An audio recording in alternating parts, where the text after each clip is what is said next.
이 소리는 녹음한다는 소리입니다. 오늘 87쪽부터 하시겠습니다. 83쪽.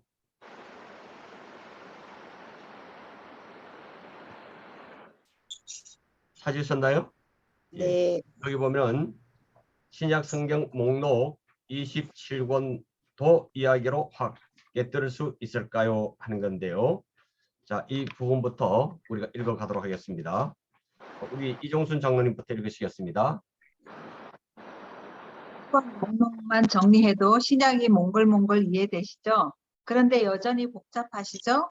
예수님 생애도 쭉 연결되지 않고 목록 공부할 때 가끔씩 멘트한 대로 사도행전의 사건들이 바울의 선교 여행 1차 때인지 2차 때인지 3차 때 일어난 일인지는 하나도 생각나지 않을 거예요.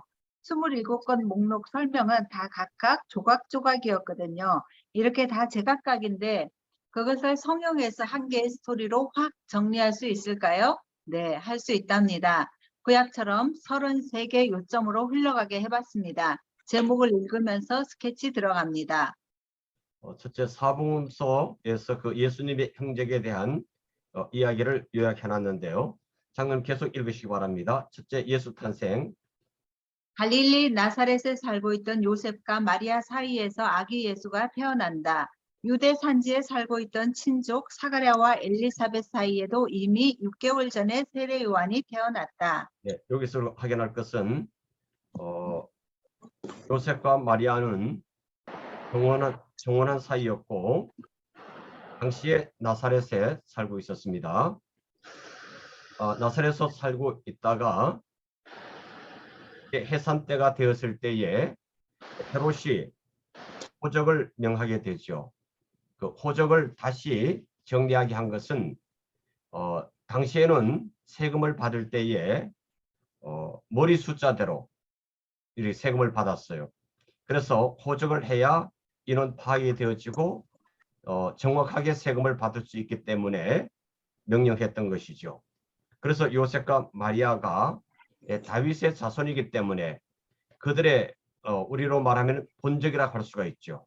본적인 베들레헴에 가서 호적 신고를 하게 되어졌는데 그때 마침 베들레헴에서 예수님이 탄생하게 되는 거죠. 이것은 이제 우리가 구약의 미가 선지자를 통해서 예수님이 유다 베들레헴에 탄생하실 것을 예언했는데 그대로 성취된 사건인 것을 우리가 볼 수가 있습니다. 그래서 예수님이 다윗의 고향인 베들레헴에서 탄생할 것이 예언되어졌는데 호적하러 갔다가 그때 거기에서 탄생하심으로 그 말씀이 그대로 이루어졌다고 한 것을 우리에게 보여주므로 구약에 약속되어진 말씀은 하나님의 약속대로 다 성취된다고 한 것을 우리에게 보여주게 됩니다. 두 번째, 사생애. 헤롯의 유아 살해 명령으로 애굽으로 피신했다가 나사렛으로 기양하여 30세 정도까지 나사렛 사람으로 사신다. 네, 그러니까 이것은 예수님이 공생애를 시작하시기 전의 삶을 가리켜 말합니다. 그러니까 예수님이 유대 베들레헴에 탄생하셨고 이 사실을 알게 된 당시의 헤롯 대왕이 예수님을 제거하려고 하죠. 그런데 예수님을 이미 요셉에게 나타난 천사가 애굽으로 피신하게 합니다. 그래서 애굽으로 피신을 하였고, 근데 이제 그 이후에 헤롯은 예수님을 제거하기 위해서 2살 아이, 그 이하의 아이는 다 죽게 살해하는 거예요. 그럼 2살 아래의 아이를 살해하라고 한 것은 그만큼 예수님의 탄생하신 지 2년이 흘렀다고 하는 것을 우리가 생각해 볼 수 있는 거죠. 그러나 동방 박사들도 예수님이 탄생하신 즉시 온 게 아니고 그 먼 곳에서 왔기 때문에 많은 시간이 흘렀다 이렇게 보시면 되겠어요. 그 다음에 세 번째, 공생의 시작. 세례 요한이 센세이션을 일으키고 있는 요단 동편 베레아 지역으로 내려가 세례를 받으시면서 공생애를 시작하신다. 거기서 40일 동안 금식 기도를 하시고 베드로, 안드레, 요한, 빌립, 나다나엘 5명의 제자를 만나신다. 없어 보이거는. 이제 예수님이 정확하게 이제 우리나라에는 31세에 공생애를 시작하셨다 이렇게 보시면 되겠습니다. 그 예수님 탄생 이전에 일본에 보면은 사가랴와 엘리사벳 사이에 예수님 탄생 6개월 전에 세례 요한이 태어났다 하는 걸 말씀을 하고 있어요. 그래서 세례 요한이 예수님보다 6개월 먼저 났는데 예수님보다 활동은 훨씬 일찍 시작했습니다. 세례 요한의 사명은 다른 것이 아니라 예수님의 오시는 길을 예비하는 것이었고, 그 예수님의 오시는 길을 예비하는 것은 사람들에게 회개시켜서 세례를 받게 하는 것이었습니다. 그 세례 요한의 세례는 회개 세례라 그렇게 말하게 되죠. 그리고 예수님이 이제 공생애를 시작하실 때 40일 동안 금식 기도를 하시게 됩니다. 이 40일 금식 기도는 성령의 인도하심을 받았고 성령의 도움을 받아서 감당하게 되신 거죠. 예수님께서 40일 동안 금식하신 곳은 유대 광야인데, 이제 우리가 예루살렘 성지 순례를 가면은 여리고의 높은 산에 벼랑에 지금 예수님이 시험 받은 곳이라고 예측되는 곳에 이 수도원이 지금 있습니다. 그 수도원의 모습은 제가 다음 주에 보여드리도록 하겠습니다. 그래서 40일 금식 후에 예수님이 이제 공생애를 시작하셨고, 여기 베드로, 안드레, 요한, 빌립, 나다네일 이 5명의 제자가 부름 받은 것은 우리가 잘 아는 대로 갈릴리 바닷가죠. 그래서 갈릴리 바닷가에서 바로 예수님이 이제 공생애를 시작하게 되셨다고 하는 것 기억해 두시면 되겠습니다. 네 번째도 우리 장로님 읽으시겠습니다. 공생애 시작 이후의 첫 6월절. 그 이후 첫 6월절이 되자 예루살렘으로 올라가서 그동안 성전에서 자행되어 오던 대제사장의 제수용품 장사판을 뒤집어 엎으신다. 이날부터 예수께서는 대제사장 일당들에게 요주의 인물로 부각되기 시작했고, 대중들에게는 세례 요한을 능가하는 선생님으로 부상한다. 약 8개월간 예루살렘 유대 지역에서 사역하시면서 세례 요한의 성중을 인수하신다. 예수님께서 활동하신 시대를 구분할 때에 6월절을 통해서 1년 1년 이렇게 분류하기도 합니다. 이제 뒤에서 보시겠지만은 예수님께서 공생애를 시작하시고 4번의 6월절을 지내게 되십니다. 그런데 요한복음에 의하면은 예수님께서 첫 번째 6월절을 지키러 가셨을 때, 이건 공생애를 시작하시고 한 후에요. 공생애를 시작하신 후에 예루살렘 첫 번째 6월절을 지키러 가셨을 때에 그 성전뜰에서 이 사람들이 장사를 했던 거죠. 완전히 시장을 만들어 버린 겁니다. 그때 예수님께서 이 성전을 청결하게 하기 위해서 이 장사꾼들을 내쫓았던 사건, 우리가 보통 성전 청결 사건 그렇게 말합니다. 이것은 이 요한복음에 의하면은 첫 번째 6월절을 지키러 갔을 때에 있어졌던 사건이다, 이렇게 이해를 해 두시면 되겠습니다.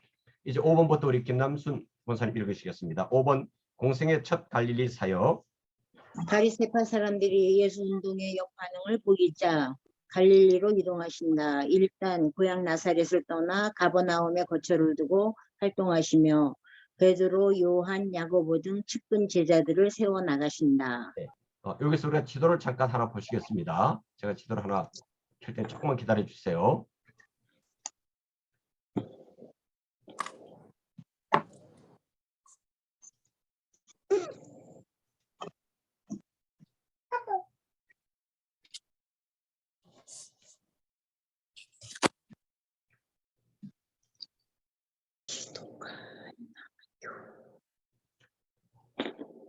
여기 지도 보이시죠? 네. 여기 지도 보이시죠? 지도를 한번 사라져 버렸는데요. 예? 안 보여요. 지도가 안 보여요? 예. 그럼 다시 해보겠습니다. 잠깐만 기다려 주세요. 지금 보이시나요? 예. 다 보이시죠, 지도? 네. 그러면은 우리가 이 이 지역을 이제 보통 팔레스틴 지역이라 그렇게 말합니다. 이스라엘 나라는 이스라엘이지만은 이 땅을 부를 때는 이스라엘 그 지역을 팔레스틴 땅이라 그렇게 부른 걸 여러분 기억해 두시고요. 여기 이제 제일 위에 부분 여기 갈릴리 호수가 있고 그다음에 갈릴리 호수가 흘러내려오는 강을 가리켜 요단강이라 그렇게 말하죠. 요단강 이제 하류 쪽에 이 사해가 있습니다. 그러니까 이 갈릴리에서 호수에서 요단강을 거쳐서 흘러온 사해 물은 빠져나가는 곳이 없어요. 빠져나갈 수 없고 모든 물이 여기 사해에서 모여가지고 증발이 되어지는 겁니다. 그래서 흘러가지 않고 증발이 되니까 여기가 이제 소금 바다가 되는데 이 소금 바다가 되는 이유는 옆에 보면 이제 마사다라는 곳이 있습니다. 이 마사다라고 하는 곳 이후 아래로 내려오면은 이쪽이 전체가 거의 소금 산들로 되어 있습니다. 산 자체가 그냥 소금이에요. 우리가 소금 강산이라는 얘기 들어보셨을 텐데 그게 이제 짠물이 녹아서 다시 이 사이로 들어오니까 물이 흘러가지 않기 때문에 염도가 높아져서 이 죽음의 바다, 소금 바다라고 그렇게 말하기도 하죠. 있습니다. 그래서 요 요단강을 중심해서 지금 이 동쪽을 이제 우리가 보통 지금 현재 요르단이고 그 다음에 이제 이 서쪽이 이제 바로 이스라엘 지역이다 이렇게 보시면 되겠습니다. 근데 이제 예수님 당시에 크게 보면 세 곳으로 나눠져 있어요. 이 지역이 이제 갈릴리 지역입니다. 갈릴리 바다만 이 갈릴리 지역이 아니고 이 사마리아 위쪽 이 전체 지역을 가리켜서 갈릴리라 그렇게 말하는데 우리로 표현하면은 갈릴리도가 되겠죠. 그 다음에 이제 아래쪽 요 예루살렘 쪽을 가리켜서 제가 지금 가르치는 요 부분이 유다가 됩니다. 유다도가 됐죠. 유다도. 그리고 이제 이 위쪽 갈릴리와 남쪽 유다의 중간 사이에 어디가 있습니까? 여기가 바로 이제 사마리아가 있는 거죠. 요 사마리아인 지역에 이제 그리심산, 요 그리심산 보이죠? 이 그리심산이 우리가 구약에 보면은 축복의 산과 저주의 산, 축복의 산은 그리심산이고 에벨산은 저주의 산인데 이 그리심산과 거의 붙어서 죄송합니다. 붙어서 그 에벨산이 있어요. 그래서 에벨산 이제 우리가 볼 때는 그리심산이 왼쪽이지만은 그리심산 쪽에서 보면은 그리심산이 오른쪽에 있고 에발산이 왼쪽에 있습니다. 그래서 그리심산은 축복의 산이고 에발산은 저주의 산인데 요 산 사이를 가리켜 뭐라 하는가 하면은 그게 바로 세겜입니다. 세겜은 굉장히 중요한 지역이죠. 아브라함이 가장 먼저 이주해서 살았던 곳이 세겜이고 그 다음에 야곱이 살았던 지역도 세겜이에요.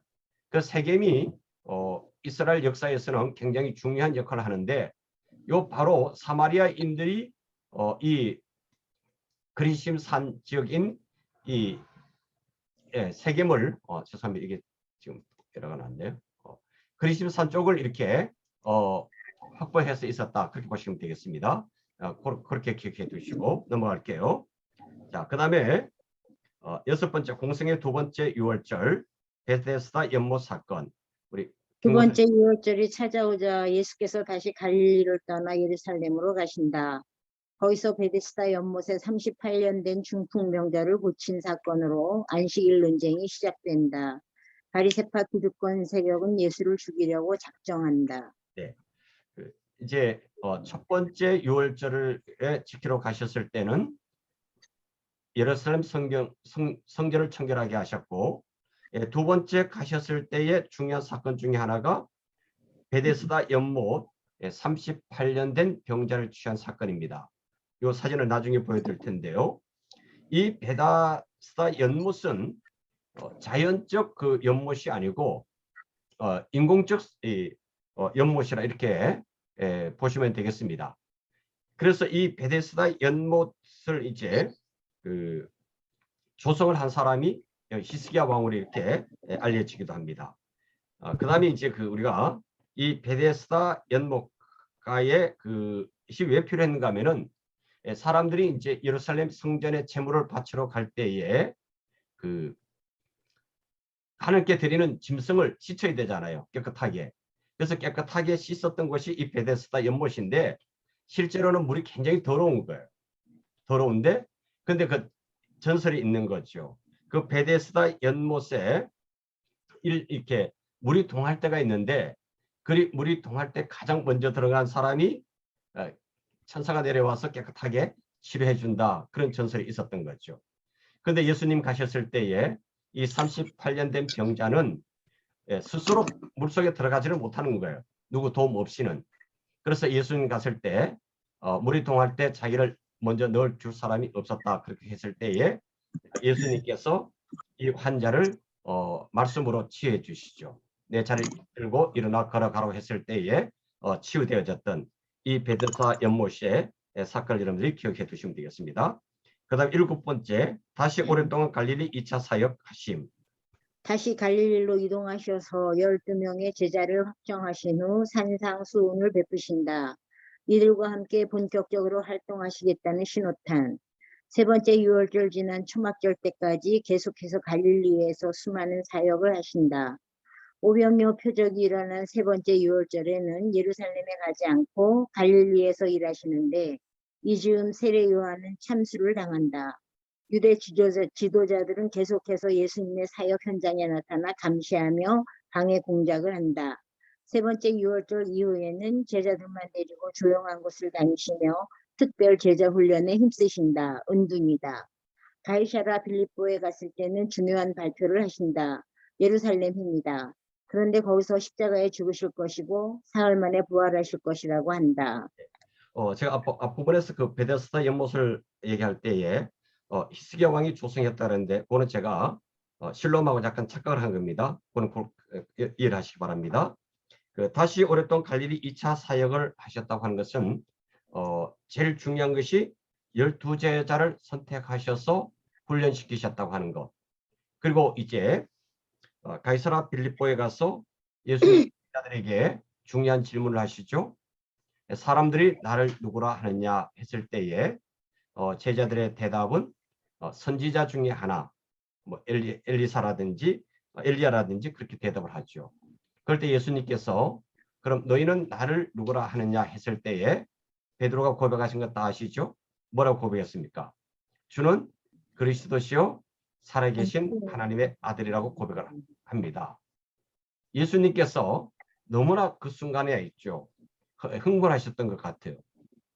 너무나 좋아서 베드로에게 너는 참 복 있는 사람, 행복한 사람이다. 그렇게 말씀하십니다. 근데 잠시 후에 예수님께서 이제 그들이 이렇게 신앙 고백을 제대로 한 것을 보시고 그들을 신뢰하셨는 것 같아요. 그래서 예수님께서 예루살렘에 올라가셔서 이제 죽으시고 3일 만에 부활하실 것을 가장 이제 첫 번째로 말씀을 하십니다. 그랬을 때에 조금 전에 위대한 신앙 고백했던 베드로가 뭐라고 말합니까? 절대로 그런 일이 있어서는 안 됩니다. 라고 예수님께 아마 좀 음성을 높여서 대답할 수도 있었을 것 같아요. 그랬을 때 예수님께서 베드로에게 뭐라 말해요? 사탄이 물러가라고 했죠. 갑자기 복 있는 사람에서 어떤 사람이 됩니까? 사탄의 사람이 되어진.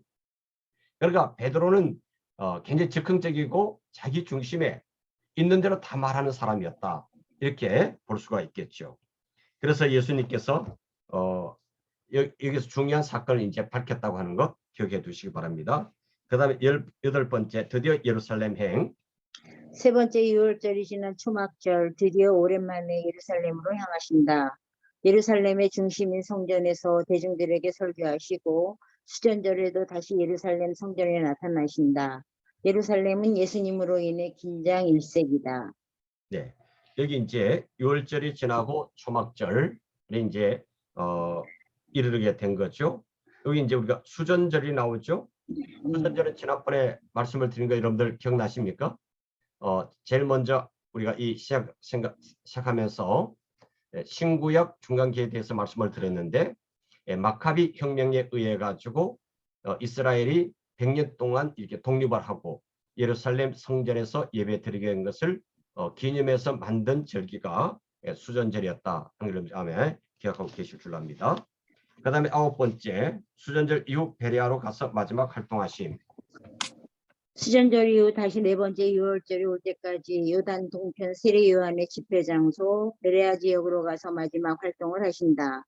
많은 설교와 비유를 베푸시고 병을 고치신다. 네, 여기 보면은 이 베레아는 요단강 동편에 있습니다. 제가 다음에 지도를 통해 다시 보여드리겠습니다만은 이 베레아 지역은 세례 요한이 세례를 베풀었던 것이고 또 사실 예수님께서 세례를 베풀었던 것으로 보여져요. 그러니까 지금 성지순례를 가면은 여리고에서 그 이제 요단강을 들어가면 거기 예수님의 세례터가 있습니다. 그러니까 지금은 이스라엘 쪽에 있어요. 근데 실제적으로는 이제 그 맞은편에 요단강 건너편이 지금 요르단 땅인데 그것을 이제 베레아라 그리고 그곳에서 예수님이 세례를 베풀었다고 해서 거기에 기념 예배당이 있고 세례터가 지금도 조성이 되어져 있어요. 그러니까 저는 이걸 어떻게 보는가 하면은 이스라엘 쪽에서 보면은 그 지금 이스라엘이 세례터로 한 데도 맞고 또 요단강 쪽에서 요르단 쪽에서 보면은 또 그 베레아가 맞고 그러니까 그 공동 지역으로 이렇게 크게 보시면 되겠습니다. 근데 이제 요단강이 넓은 게 아니고 폭이 좁아요. 그러니까 우리 그 이평천 정도 되는 곳이니까 그렇게 상상을 하면 되니까 그 전체가 이제 베레아로 불려도 괜찮을 것 같습니다. 그다음 우리 열 번째부터는 강예승 권사님 읽으시겠습니다. 호산나 환호성을 받으며 예루살렘 입성. 3개월 동안의 베레아 사역을 마친 후 유월절을 지키기 위해 어린 나귀를 타고 전쟁에서 승리한 장군처럼 퍼레이드를 하며 입성하신다.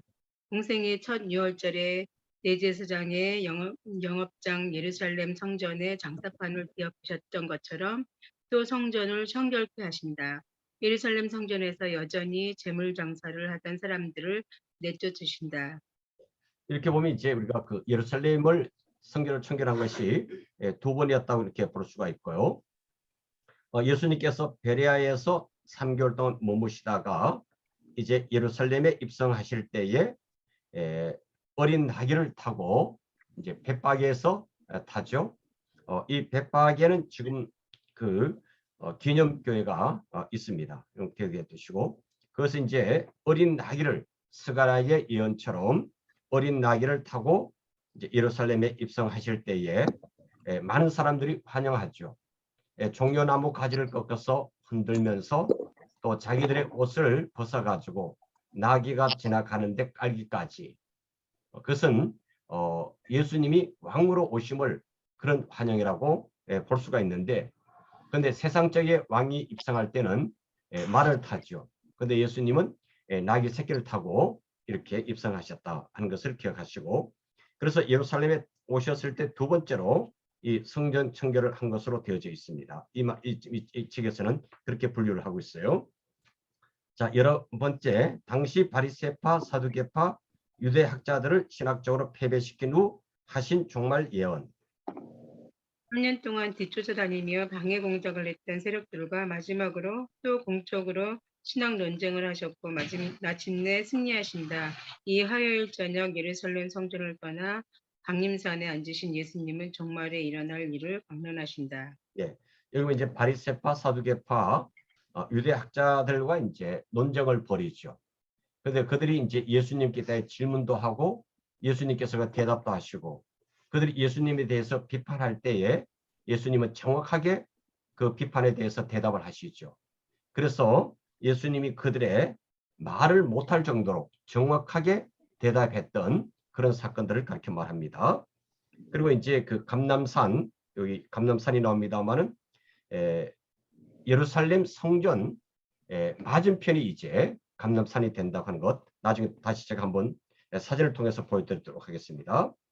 그 다음에 12번째 제자들에게 유언 강론을 하시고 목요일 밤 체포당하심. 목요일 밤 다락방에서 성찬 후 다락방 강론을 하신다. 포도나무 강론, 대제사장적 기도를 하시고 게셋만의 겟셋만의 동산에서 기도하신다. 여기서 예수님을 대적해 오던 종교 세력 대제사장 그룹 일당이 예수님을 체포한다. 네. 여기 보면은 이제 예수님께서 최후의 만찬을 하시죠. 그 장소는 우리가 나중에 성령 강림의 사건이 있었던 마가의 다락방으로 이렇게 예측을 합니다. 근데 이제 마가 다락방에서 최후 만찬을 하신 후에 예수님께서 포도나무 강론을 한다고 되어 있죠. 이 포도나무 우리가 강론은 잘 아는 대로 요한복음 15장에 나오는 것이고요. 그것이 16장까지 이어집니다. 그리고 대제사장적 기도는 요한복음 17장에 나오는 예수님의 마지막 기도입니다. 그 예수님의 마지막 기도에서 제일 중요했던 게 뭡니까? 저들을 하나 되게 하옵소서 하는 기도였어요. 그러니까 제자들이 하나 되김을 위해서 기도하셨던 것 여러분들 기억해 두시기 바랍니다. 그 다음에 13번부터는 우리 안 읽으신 분 누구지 이제? 박인숙 권사님 읽으시겠습니다.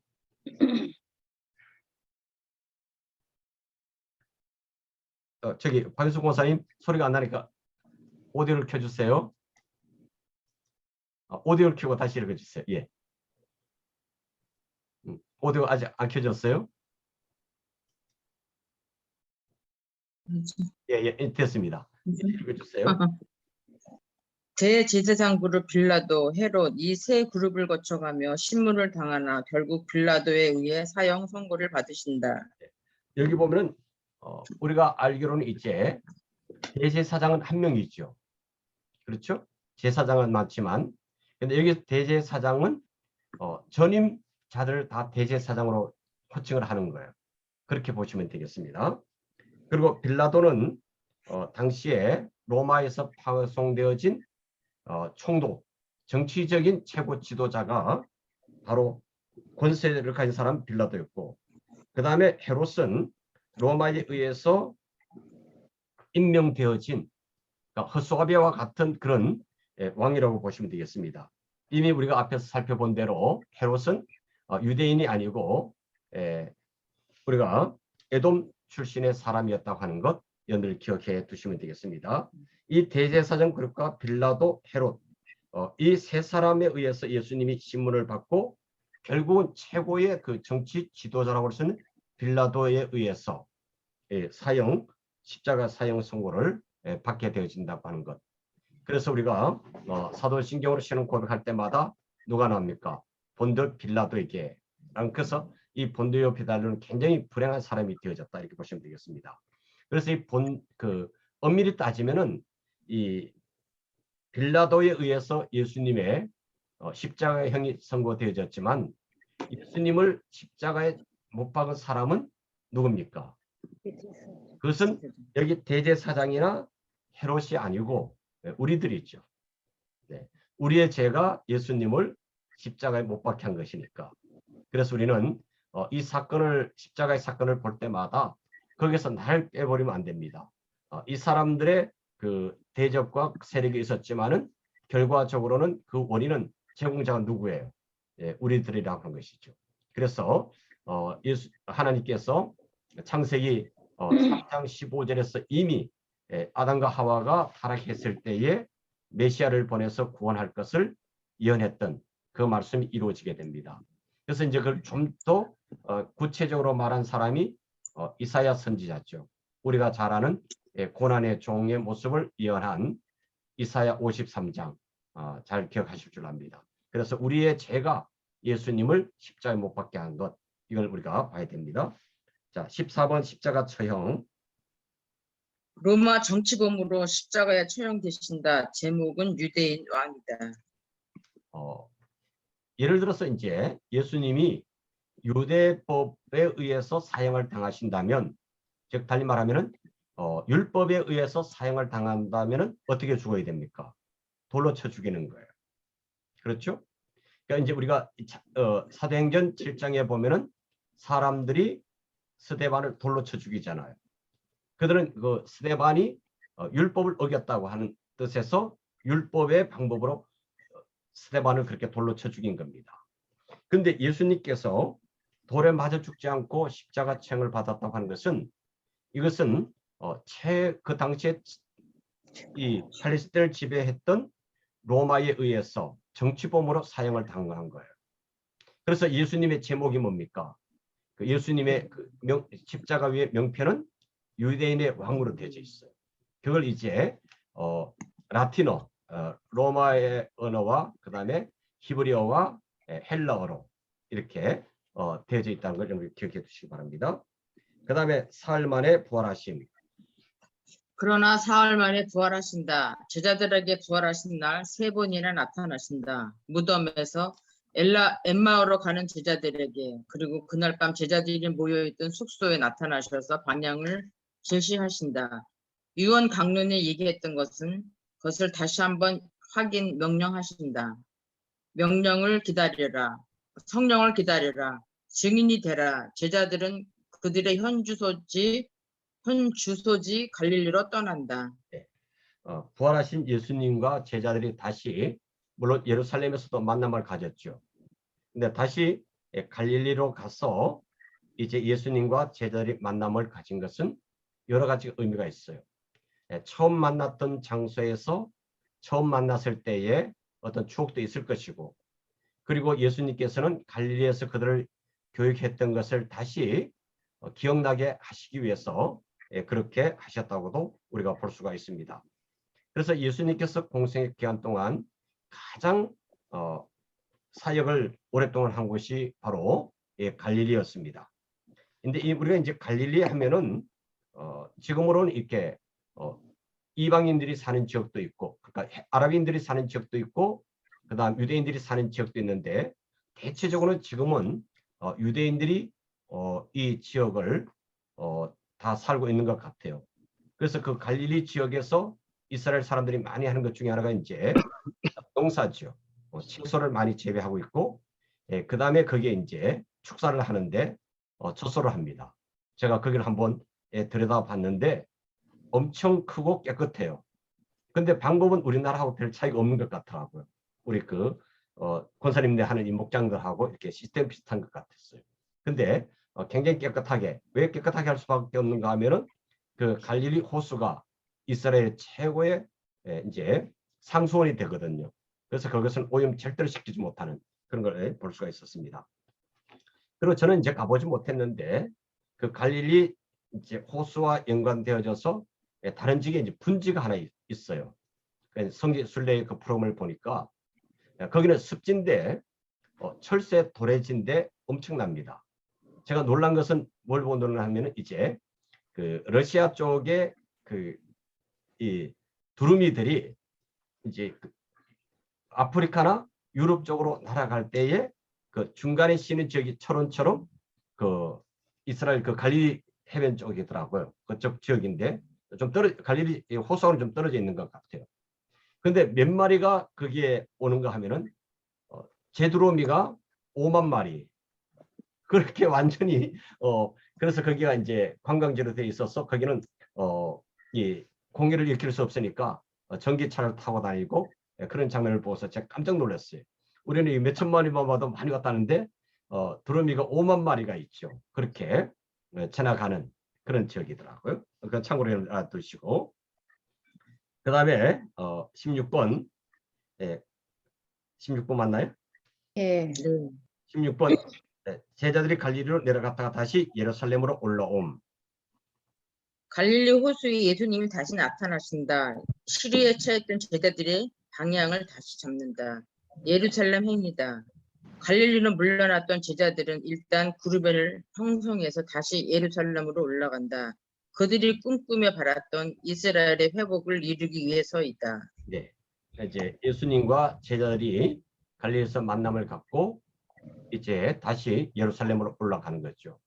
이 갈릴리에서 부활하신 예수님과 제자들이 만났을 때에 중요한 사건 두 가지를 다 기억하시죠? 하나는 그물을 오른쪽에 내려서 고기를 잡으라고 했을 때에 백신 3마리가 잡힌 사건이 있고, 요한복음에 나오는 사건이죠. 또 하나는 뭡니까? 예수님께서 제자들에게 베드로에게 내가 나를 사랑하느냐 하시면서 사랑을 확인하시고 어린 양을 먹이라고 하는 사명을 주셨던 그 사건들을 여러분들이 기억하실 줄 압니다. 그래서 이제 그 예루살렘에 올라와서 예수님께서 부활하신 이후 40일 지내다가 감람산에서 승천을 하시게 됩니다. 승천하시면서 제자들에게 명령하신 것은 뭡니까? 사도행전 1장 4절에 보면은 아버지의 예루살렘을 떠나지 말고 아버지께서 약속하신 것을 기다리라 그렇게 말하고 그들이 순종해서 기다렸더니 성령의 사건이 이루어지는 것 그걸 기억하시면 되겠습니다. 승천하심에 대해서 17번 예수님의 승천하심. 부활하신 예수께서 예루살렘으로 올라와 있던 제자들에게 마지막으로 나타나신다. 장소는 갈라몬이다. 마지막으로 유언하실 것이 있어서이다. 이스라엘 회복의 때를 아는 것이 문제가 아니란다. 성령을 기다려라. 증인이 되라. 초지일관 똑같은 방향을 제시하신다. 제자들의 사역 방향은 예루살렘, 유대, 사마리아 땅끝까지 이르러 예수 사건의 증인이 되는 것이었다. 그 후 예수님은 승천하신다. 승천 이후 제자들은 더 이상 예수님을 나타나리라 기대하지 않는다. 성령님이 나타나시기를 기대할 뿐이다. 승천하심까지 감람산에서 승천하셨고 예수님께서 이제 올라가신 모습대로 다시 오시겠다고 말씀하셨던 것입니다. 이렇게 해서 간단하게 지금 우리가 예수님의 그 행적 스토리를 보셨고 이 자세한 내용은 이제 뒤에 부분에서 다시 다루게 되는데 이런 과정이 예수님의 생애였구나 하는 것을 여러분들이 그 내용보다는 이 제목만 보시고 그 진행 과정을 이렇게 머릿속에 담아 놓으시면은 성경을 읽으실 때에 큰 도움이 되리라고 생각합니다. 그 다음에 이제 역사서인 사도행전 역사에서 우리가 바울 서신이 연결되는 과정을 이제 살펴볼 텐데요. 여기서 이제 베드로의 활동 예루살렘 교회 먼저 보도록 하겠습니다. 우리 18번부터 윤혁식 권사님 읽어주시겠습니다. 첫째, 오순절 성령 강림과 예루살렘 교회 설립. 약속이 지켜졌다. 오순절에 성령이 오시면서 예루살렘에 교회가 생긴다. 베드로, 요한, 야고보 등이 죽이려 예수의 죽으심과 부활하심을 활발히 증언한다. 예수님의 유언대로다. 네, 성령 강림 후에 베드로의 설교를 통해서 많은 사람들이 예수를 믿게 됐죠. 성경 보면 사도행전에 보면은 3,000명, 5,000명이 예수를 믿었으니까 지금 생각하면 3,000명, 5,000명이 적은 숫자인지 모르지만은 그 당시에 예루살렘 인구에 비한다면은 엄청 많은 사람들이 그냥 그 말 정말 세상이 깜짝 놀랄 만큼 모래처럼 사람이 많이 모였다 이렇게 봐도 과언이 아닙니다. 그럼 이때 교회는 어떤 교회였을까요? 이때 교회는 오늘처럼 조직화되거나 건물이 있는 교회는 아니었어요. 다만 그들은 이제 하나의 공동체가 이루어진 겁니다. 신앙 공동체.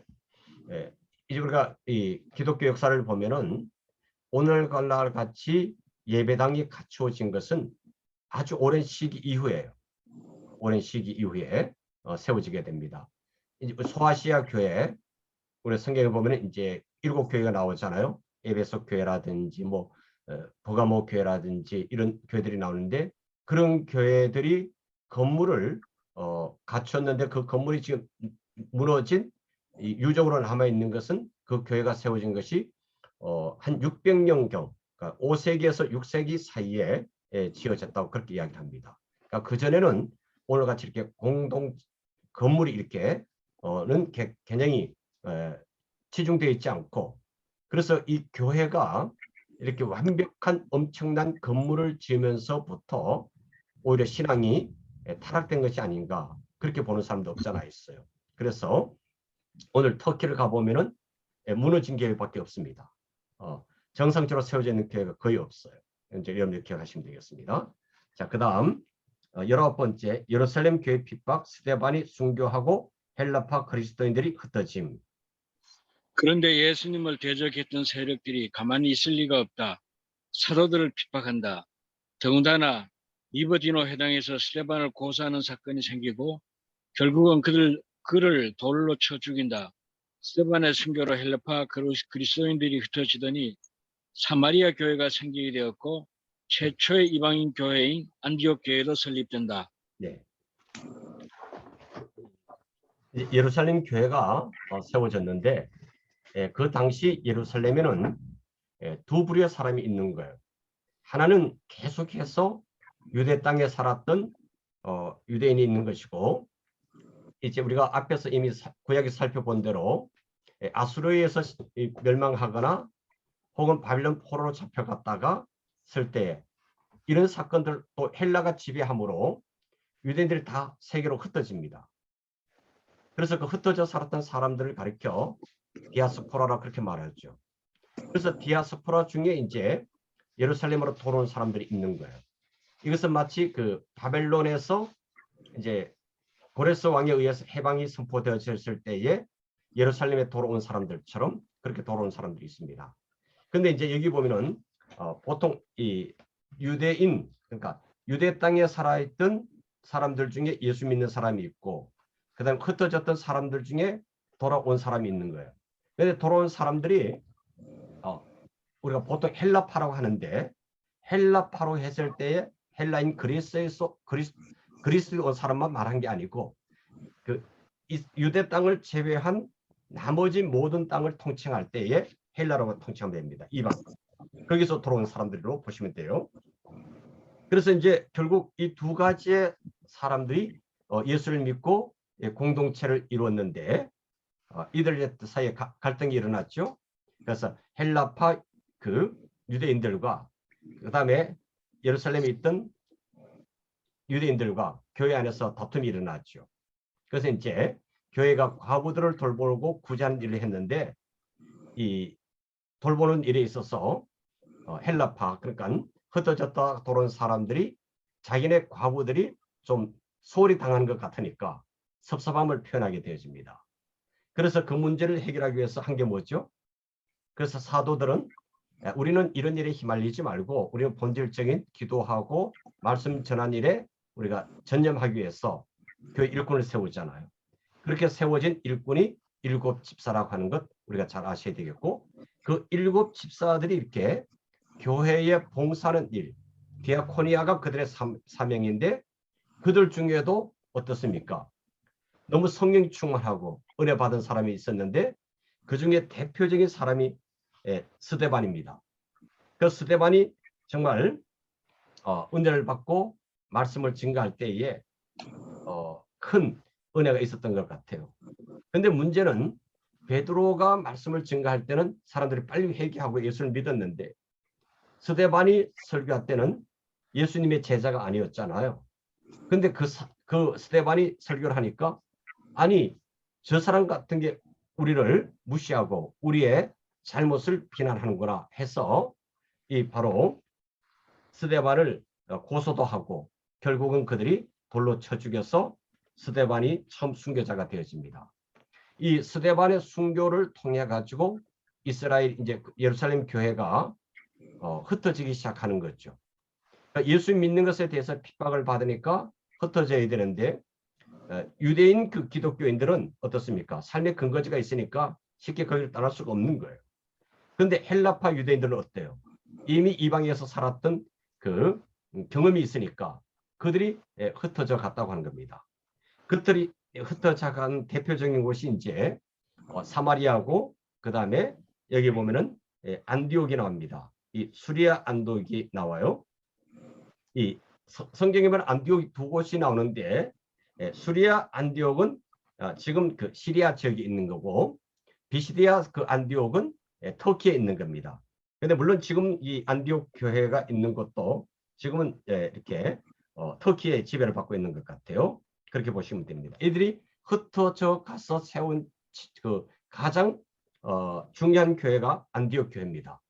그 안디옥 교회가 왜 중요한가 하면은 여기가 굉장히 복음이 빨리 전파되고 예수 믿는 사람들이 있었어요.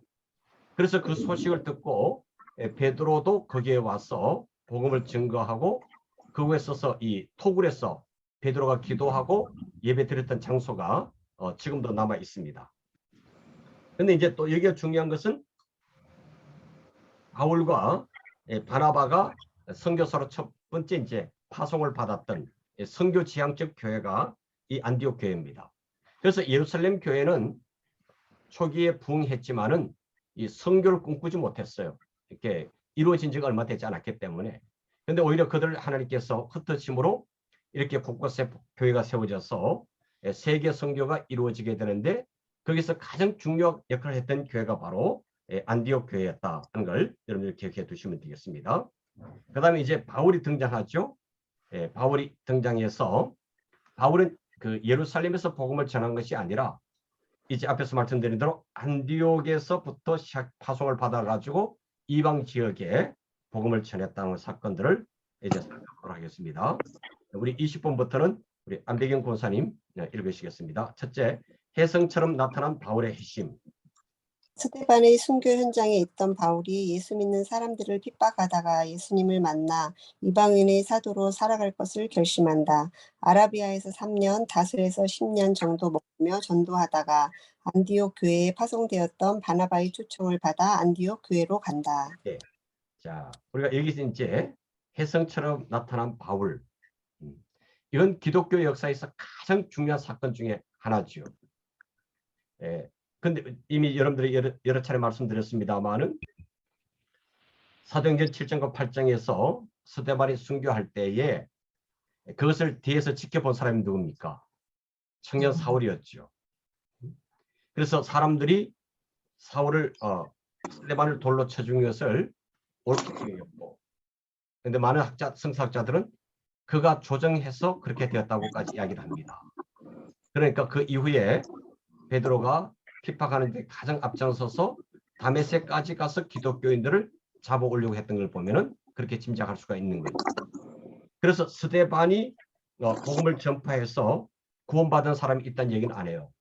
베드로가 설교했을 때는 3,000명, 5,000명 해고 예수 믿었다는 이야기가 나오는데, 근데 스데반의 그 순교의 결과로 가장 큰 열매가 있다면은 바울이라고 볼 수가 있는 거예요. 그래서 스데반의 순교는 헛된 것이 아니라 스데반을 대신하는 바울이 나타나서 이방 선교를 이루었다, 이렇게 보시면 되겠습니다. 그 다음에 이제 전도 여행을 보도록 하겠습니다. 1차 선교 여행. 트리아 안디아 교회를 목회하던 바울과 바나바가 구브로를 거쳐 비시디아, 안디옥 등 갈라디아 지역에 복음을 전한다. 그 결과 갈라디아의 교회들이 개척된다. 이 갈라디아는 지난번에 지도에서 제가 보여드린 것 같은데 터키에 터키 이름 바뀌었죠? 제가 갑자기 생각이 안 나는데 터키 이름이 이제 정식 명칭이 바뀌었습니다. 터키의 내륙 중앙 지역을 가껴서 이 갈라디아라고 한다 한 걸 보면 이렇게 우선 머리에 담아 두시면 되겠습니다. 두 번째, 예루살렘 총회. 차 선교 여행 이후 안디옥 교회에 돌아왔더니 유대에서 온 교사가 교회를 혼란스럽게 있었다. 때문에 예루살렘 종교회의가 열린다. 이방인들을 율법에서 자유하게 하고 예수만 믿으면 구원을 얻는다는 공식 결정을 내린다. 네, 여기 이제 1차 종교 총회가 열린 것은 왜 열린가 하냐면은 바울은 이제 복음을 증거할 때에 누구든지 예수를 믿으면 구원받는다 하는 것을 주로 선포를 했습니다. 그런데 유대인 기독교인들은 어떻게 생각하면은 그들이 갖고 있는 율법 정신, 하나님께서 특별히 그들을 구별해 주셨고 그들에게 율법을 준 것에 대해서 굉장한 자부심을 갖고 있었잖아요. 그래서 그들이 복음으로만 구원받는다고 하니까 자기들의 어떤 특권 의식에서 인정되지 않는 걸 느끼고, 그래서 율법을 지켜야 된다고 하는 것을, 그 율법을 지킨다고 했을 때에 가장 중요한 핵심은 뭡니까? 할례를 받아야 된다는 거예요. 이방인도 예수 믿어 구원받지만은 뭐도 받아야 된다고요? 할례도 받아야 된다고 이 주장을 하는 거예요.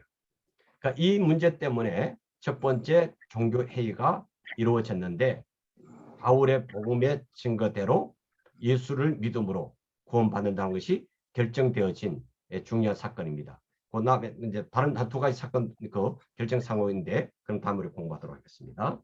자, 오늘은 여기까지 하다 보니까 굉장히 빨리 시간이 지나갔네요. 벌써 끝날 시간이 됐는데, 그래서 오늘은 우리가 예수님의 그 일생을 요약해봤고, 그 다음에 바울의 이제 선교가 시작됨을 우리가 경험해 보셨는데 중요한 것은 예수님께서 성경대로 모든 것이 진행되어졌음을 우리에게 보여주셔요. 그래서 여기에 나타난 이런 사건들을 보면서 하나님이 약속하시고 말씀하신 것은 그대로 이루어져서 우리의 구원이 이루어지는구나 하는 것을 여러분들이 마음에 담으셨으면 좋겠습니다. 굉장한 내용을 공부했습니다, 오늘. 그러니까 이걸 읽어보시고 다시 한번 정리를 해주시고 이 내용을 여러분들이 이런 순서로 진행이 되는구나 하는 것만 기억해 두시면 이제 뒷부분에 가서 우리가 자세히 그렇게 공부하도록 하겠습니다. 그 터키 이름이 티르키예로 바뀌었네요. 티르키예. 티르키예. 티르크 쪽의 나라라 그러는데 이슬람적 이름이에요. 이 티르키의 그 의미가 이슬람에서 말하는 평화라는 의미도 담고 있다고 그렇게 합니다. 터키는 칠면조라는 뜻이래. 옆에서 지금 찾아오고 있는데 알려주고 있습니다.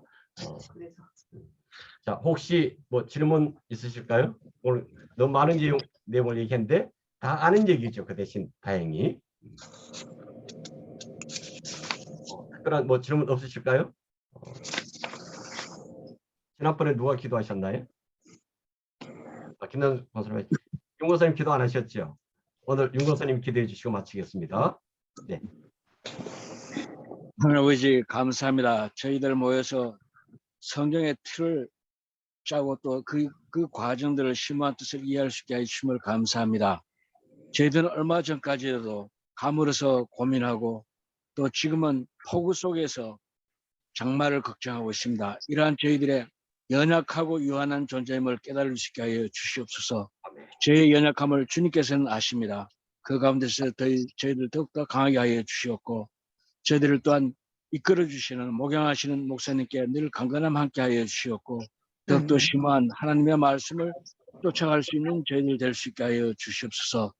오늘의 저희들의 성경 읽기에 주님께서 함께 해주심을 감사드리며 이 모든 말씀 우리 주 예수님 이름 받들어 기도드렸습니다. 아멘. 아멘. 고맙습니다.